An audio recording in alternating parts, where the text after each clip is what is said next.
అతనికి అంతలోనే ఒక మృత్యుదేవత కనిపిస్తుంది. సమ్ గెచర్స్ అపీరెన్స్ ఆధారంగా ఇతనికి మాత్రం కనిపిస్తుంది ఆమెను చూస్తాడు వీడు ఆశ్చర్యంగా, మృత్యుదేవత లాగుంది అని. ఆమె ఏదో సంజ్ఞ ఇస్తుంది, ఏదో సిగ్నల్ ఇస్తుంది, ఏదో గెచర్ చేస్తుంది. వీడు షాక్ అయ్యి అక్కడి నుంచి నేరుగా వాళ్ళ గురువుగారి దగ్గరికి వెళ్ళిపోతాడు. గురుగారు, నేను నా వ్యాపార పనుల నిమిత్తం మార్కెట్లోకి వెళ్తే అక్కడ మృత్యుదేవతను చూశానండి. ఆమె నన్ను చూసి ఏదో సైగలు చేసింది, నాకేం అర్థం కాలేదండి. అది నాకు తెలిసి బహుశా ఆమె నన్ను చంపడానికి వచ్చి ఉంటుంది, నా ప్రాణాలు తీసుకుని పోవడానికి వచ్చి ఉంటుంది.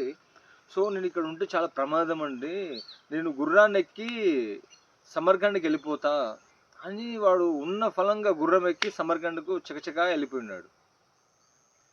అయితే గురువు శిష్యుడు వెళ్ళిపోయిన తర్వాత మార్కెట్ ప్లేస్లోకి వెళ్తాడు.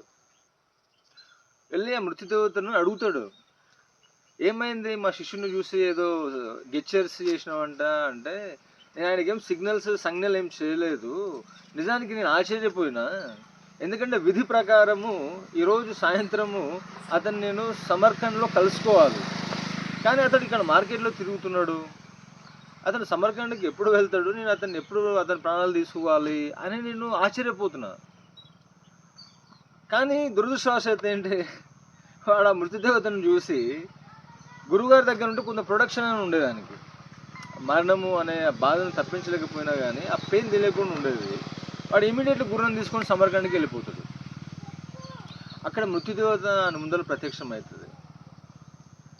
నేను నీ కోసం కష్టపడాల్సి వస్తుంది అనుకున్నా, నువ్వే ఇక్కడికి వచ్చేసినావు అని చెప్పేసి ఆయన ప్రాణాలను తీసుకొని పోతుంది.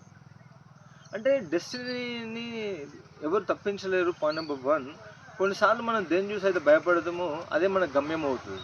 అంటే మనం దేనికైతే భయపడుతుంటామో చివరికి అక్కడికే చేరుకుంటాం మనం. కాబట్టి భయము అవసరం లేదు, బాధ అవసరం లేదు, సుఖము దుఃఖము వీటన్నిటిలోకి జాగరూకతతో బతకడం ప్రాక్టీస్ చేయాలి.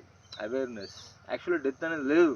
మనం బాడీని స్లీప్ అనేది మనం చూస్తే బాడీ పడుకుంటుంది, బాడీ పడుకున్నా బయాలజీ ఇదంతా నడుస్తుంటుంది. ఇప్పుడు హార్ట్ పంపింగ్ అవుతుంటుంది, బ్లడ్ సర్క్యులేషన్ అవుతుంటుంది, నీకు నిద్ర వస్తుంటుంది. నిద్ర బయట నుంచి రాదు, నిద్ర నీ లోపల నుంచే వస్తుంది. లోపల ఏదో చైతన్యం ఉంది, దానిని మనం వాచ్ చేస్తే ఏమవుతుంది, డెత్ టైంలో కూడా అది అవేర్గా మూవ్ ఆన్ అయిపోతుంది. బాడీ ఉంటుంది అక్కడనే.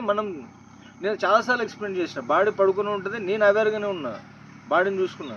సాధనమున పనులు సమకూరు ధరలు చేస్తే ప్రాక్టీస్ అందరు ఎక్స్పీరియన్స్ చేస్తారు.